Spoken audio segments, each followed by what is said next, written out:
Bonjour à tous.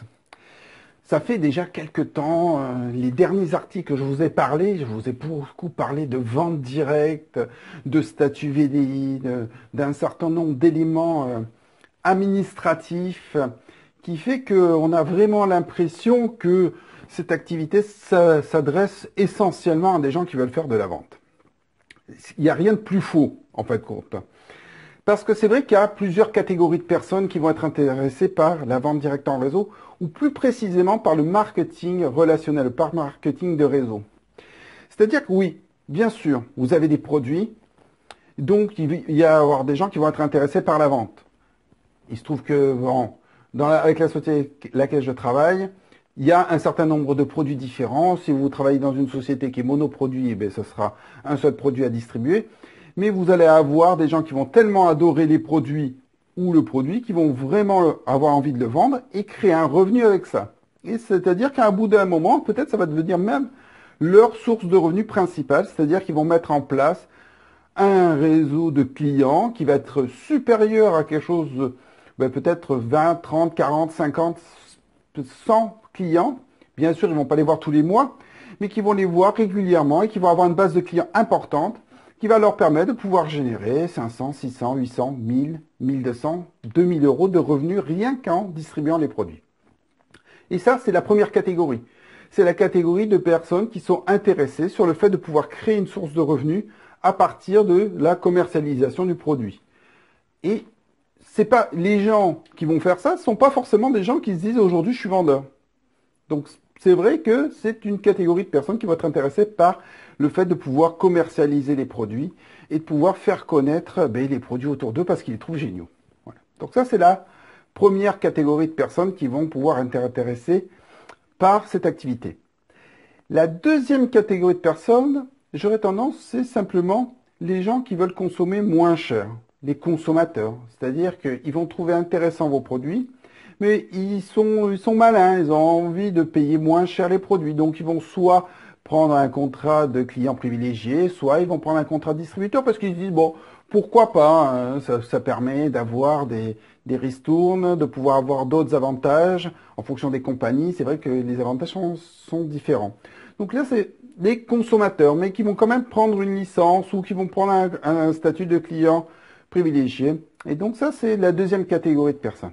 Vous avez la troisième catégorie qui est un peu liée à ça, c'est les conso-acteurs. C'est-à-dire c'est des gens qui consomment le produit, mais ils ont compris le système et ils se disent, si je fais connaître un certain nombre de produits autour de moi, je ne fais pas de la vente, je vais juste partager un bon plan autour de moi, et bien je vais pouvoir récupérer un petit pourcentage et du coup, je vais peut-être autofinancer ma consommation personnelle. Supposons que je dépense, je sais pas, 100, 200, 300 euros par mois dans les produits que j'aime bien et que je consomme habituellement.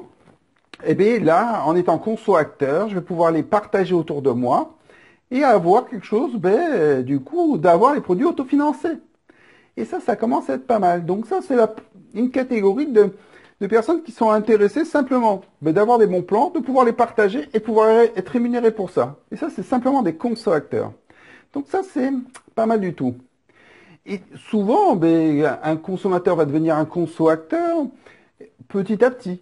Donc c'est vraiment, voilà les trois premières catégories. Après, vous avez les réseauteurs.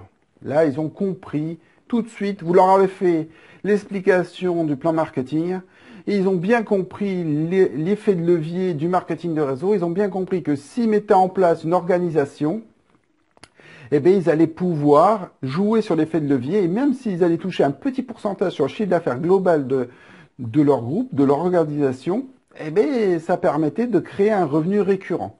Ça, c'est les matheux, c'est des gens qui comprennent bien le fonctionnement du marketing de réseau, mais donc du coup, ils vont s'intéresser à ça sur le fait de pouvoir développer un réseau.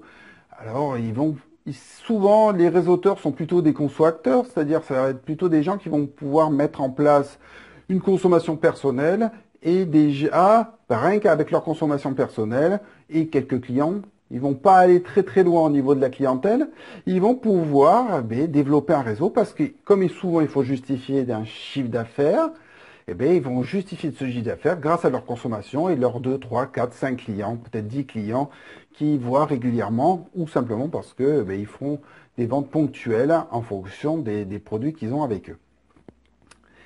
La catégorie de personnes qui va être intéressée par notre type d'activité, c'est les entrepreneurs, les gens qui veulent changer de carrière. Les gens qui vont comprendre que entreprendre, ou qui savent déjà que entreprendre, c'est la meilleure façon pour pouvoir créer un revenu qu'on maîtrise. C'est vrai que le salariat, c'est une des structures les plus sûres, on va dire, si vous êtes fonctionnaire peut-être, il y a encore, je suis pas sûr, c'est une des façons les plus sûres d'avoir un revenu. Quand vous êtes dans le domaine du commerce, c'est variable, c'est fonction du chiffre d'affaires qui est généré que votre revenu va être lié. Mais dans le marketing de réseau, c'est lié à votre chiffre d'affaires que vous allez faire personnellement, mais c'est aussi lié au chiffre d'affaires qui va être fait par votre organisation. Et c'est là que toute la puissance est là. Et l'entrepreneur va vite comprendre que le fait qu'aujourd'hui on puisse avoir comme des succursales un peu partout grâce au fait qu'on a développé un réseau et que vite, qu'à un moment donné, si on a un groupe ici qui fait 1000, un groupe qui fait 10 000, un groupe qui fait 5000, et en fonction du chiffre d'affaires, on va pouvoir toucher un pourcentage, on peut créer un revenu récurrent qui peut devenir stable et intéressant, bien supérieur même qu'un entrepreneur classique qui est soit consultant, soit qui a une entreprise traditionnelle, soit même qui a des employés, qui a beaucoup de contraintes, qui doit gérer tout ça, que l'entrepreneur individuel en VDI, le seul contrainte qu'il a, c'est de s'imposer par rapport à son fournisseur, c'est-à-dire qu'il a certaines contraintes liées à son fournisseur, mais au-delà de ça, il est libre, complètement libre.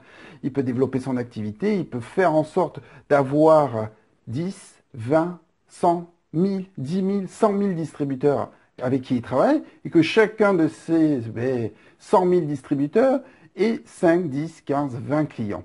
Et rien que déjà avec des consommateurs, il pourrait déjà arriver à générer un revenu peut-être de 3, 4, 5, 10, 15 000 euros par mois. Donc il n'y a rien de miraculeux, c'est-à-dire que le marketing de réseau n'est pas miraculeux. Il y a un travail, il y a un chiffre d'affaires et il y a une rémunération pour ça. Et vous voyez bien que on a bien plusieurs catégories de personnes qui peuvent être intéressées par cette activité. Il ne faut pas se limiter simplement au fait que on a des produits, il faut les vendre, donc on recherche des gens qui ont envie de vendre des produits. C'est pas vrai. C'est vrai que vous allez avoir des gens qui vont faire beaucoup de chiffre d'affaires dans votre organisation. Et c'est très bien. Il en faut et ça leur plaît. Pas de problème. Moi j'ai des gens qui adorent ça et qui adorent partager les produits et c'est génial. Ils ont trouvé ce qui leur plaît, tant mieux. Et ils ne veulent pas du tout gérer une organisation.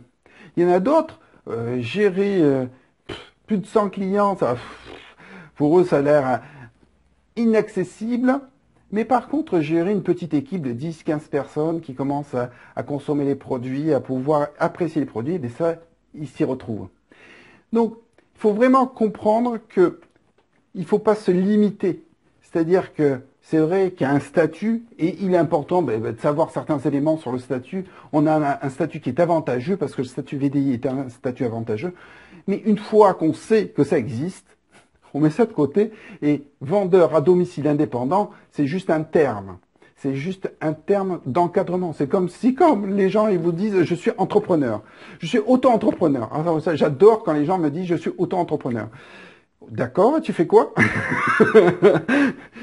ça ne veut rien dire. On est bien d'accord, le statut VDI, c'est la même chose. C'est vous qui devez donner une étiquette de ce que vous faites. Ça, c'est juste votre encadrement juridique. Après, derrière, vous devez donner votre étiquette. Vous êtes coach en bien-être? Ok, si c'est votre étiquette. Vous êtes développeur de talent? Ah, ça, c'est une autre étiquette. Vous êtes un consommateur? Ah, ça aussi, c'est une étiquette. Vous êtes un vendeur? Ça aussi. Mais c'est vous qui choisissez. Donc, n'y limitez pas à votre façon de voir parce que les autres personnes, ils ont peut-être une autre vision. Alors, le potentiel, il est peut-être beaucoup plus grand que ce que vous croyez. Passez une très bonne journée. Au revoir et à bientôt.